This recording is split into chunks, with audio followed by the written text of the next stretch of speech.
කවුද ඔයාට ඒ වගේ මෝඩ කතාවක් කිව්වේ? ඔයාගේ ලේ අඩුවීමක් කිසිම දෙයක් වෙලා නැහැ. ඔයා නිරෝගීව ඉන්නවා කියලා. ඒ ගර්භාෂයේ ගෙඩියක් නිසා අධික ලෙස පීඩා වින්දා.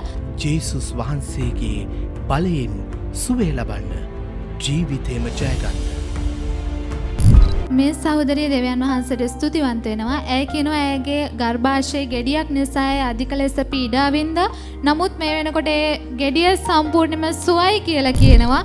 ඒ ගෙඩිය හේතුවෙන් ඇයට දුන්න වෛද්‍ය ප්‍රතිකාර නිසා ඇගේ ශරීරයෙන් අධික ලෙස රුධිරය පිට වුණා කියලා කියනවා. ඒ හේතුවෙන් වෛද්‍ය නිර්දේශය වුණේ ඇගේ සිරුරේ තියෙන රුධිරය මට්ටම පරීක්ෂා කරගන්න කියලා කියනවා. ඒ වෙනුවෙන් ඇය රුධිර පරීක්ෂාවක් සිදු කරා කියලා කියනවා. පරීක්ෂණය සිදු කරපු තැනදී ඇයට කිව්වා කියනවා ඇගේ රිපෝට් එකේ 9% ප්‍රතිශතයක් හොඳ මට්ටමක තියෙනවා. නමුත් එකක් විතරක් පොඩි ප්‍රශ්නයක් තියෙනවා. ඒ නිසා වෛද්‍යවරයාට පෙන්වන්න කියලා ඇයට කිව්වා කියලා කියනවා. නමුත් රෝහලට ගිහිල්ලා ඒ වෛද්‍යවරයාට පෙන්වුව අවස්ථාවේදී වෛද්‍යවරයා කියලා තියෙනවා මේ රිපෝට් එකේ කිසිම ප්‍රශ්නයක් නැහැ. ඒ රිපෝට් එක සම්පූර්ණයෙන්ම හොඳයි කියලා ඇයට කිව්වා කියලා ඇය කියනවා.